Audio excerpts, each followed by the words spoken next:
hudu. Waya ba ni hijabi na. Zo ki kwata. Wallahi ke tsaya. Sai an kwarfe ki ba. Tsaya haka ce. Ke stop, rubu hijabi. Rubu hijabi.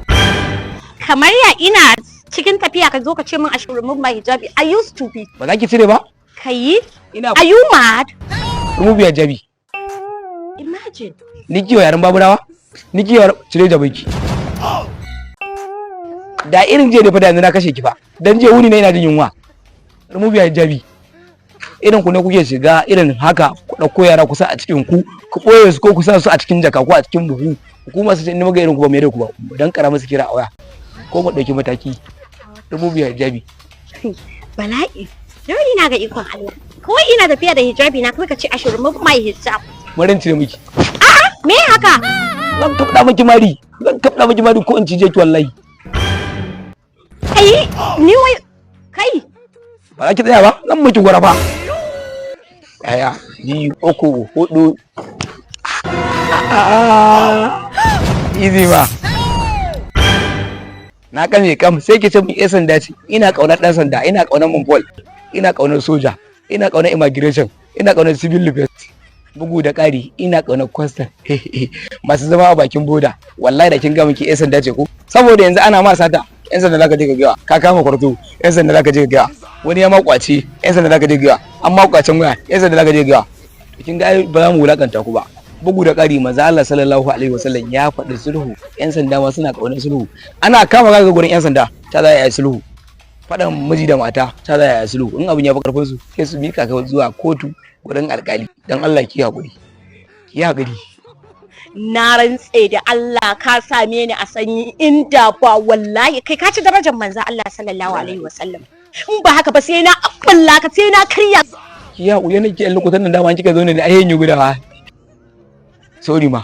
Kuma ran dauko miki hijabi. Ai yan sanda ce ke. Waya ba ni hijabi na. Zo ki kwata. Ka ji min ɗan iskan yaron nan. In Allah da ya bai da ke falgori, ki zo ki ansa. Ga mu ki? Zo ki ansa.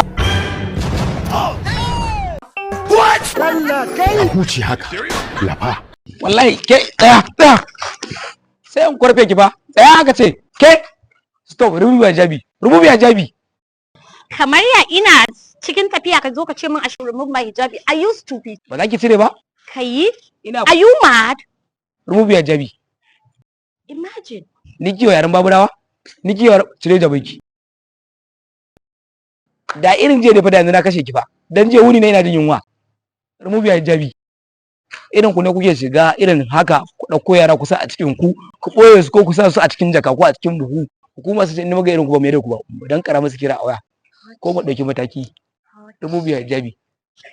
Bala'i. Yau ina ga ikon Allah. Kawai ina tafiya da hijabi na kuma ka ce I should remove my hijab. Marin cire miki. A'a, me haka? Zan kabda miki mari. Ko in cije ki wallahi. Kai, ni wai kai. Ba za ki tsaya ba? Zan miki gwara fa. Daya, biyu, uku, hudu. Easy ma. Na kame kam sai ki ce mun sanda ce. Ina kaunar dan sanda, ina kaunar monpol, ina kaunar soja, ina kaunar immigration, ina kaunar civil defense. Bugu da ƙari ina kaunar custom. Masu zama a bakin boda. Wallahi da kin ga miki sanda ce ko? Saboda yanzu ana ma sata. Yan sanda zaka je ka ga ka kama kwarto. Yan sanda zaka je ka ga wani ya makwace. Yan sanda zaka je ka ga an makwacin waya. Yan sanda zaka je ka ga. To kin ga ba za mu wulakanta ku ba. Bugu da ƙari manzo Allah sallallahu alaihi wasallam ya faɗi sulhu. Yan sanda ma suna kaunar sulhu. Ana kama ga gurin yan sanda ta za yi sulhu. Faɗan miji da mata ta za yi sulhu. In abin ya fi karfin su sai su mika ka zuwa kotu gurin alƙali. Dan Allah ki haƙuri. Ki haƙuri.